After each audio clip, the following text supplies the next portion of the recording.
Hi friends, எல்லோரும் எப்படி இருக்கீங்க? நல்லா இருக்கீங்களாங்க? ஆமாங்க, நாங்கள் நல்லா இருக்கோங்க. இன்றைக்கி திங்கக்கிழமை ஆயிடுச்சுங்க. இன்றைக்கி ஸ்கூல் 2 நாள் நல்லா ஜாலியாக வீட்டில் பசங்க நல்லா ஜாலியாக விளாண்டாங்களா. இன்றைக்கி ஸ்கூலுக்கு கிளம்பியாச்சு. காலையிலே ஒருத்தன் கிளம்பிக்கிட்டு இருக்கான். அவனுக்கு வந்து 7:30 7:45 பஸ் வந்துடும். ஸ்கூல் பஸ்ஸுக்கு போவான்.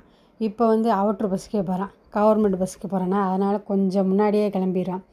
7:30க்கு போனால் தான் அங்கே ஸ்கூலுக்கு இங்கேருந்து போய் பஸ்ஸுக்கு போய் நடந்து போக 8:30க்கு சரியாகும். அதனால் ஒருத்தன் கிளம்பிக்கிட்டேன். இன்னொருத்தன் பார்த்தீங்கன்னா தொட்டியில் தூங்குறேன். சரி, அவன் தூங்குறதுக்கு முன்னாடி நம்ம வேலையெல்லாம் பார்த்துருவோன்னு வேலை பார்க்க கிளம்பியாச்சுங்க. அப்படியே நம்ம கிச்சனுக்குள்ளே போய் வேலையை பார்க்கலாமா.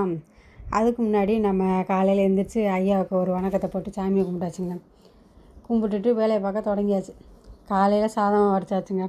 சாதம் வடிச்சிட்டு மத்தியானத்துக்கு சாதம் வேணும்ல, அதனால் காலையில் சாதம் வடித்தாச்சு. காலையிலக்கு பார்த்திங்கன்னா என்ன டிஃபனாக தோசை. அவனுக்கு வந்து காலையிலக்கு 2 தோசை சுட்டு கொடுத்துட்டோமா, அது சாப்பிட்டுட்டு அப்படியே கிளம்பிடலாம்.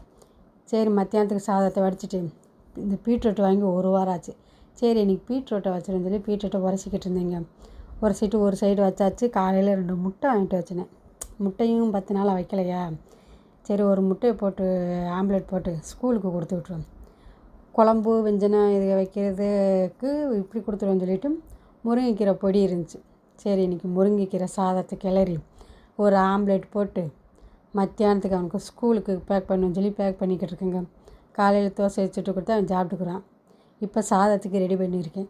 சாதம் வரைக்கும் வடித்து ஆற வச்சுருக்கேன். இன்னொரு சைடு பீட்ரூட் வச்சுருக்கேன்.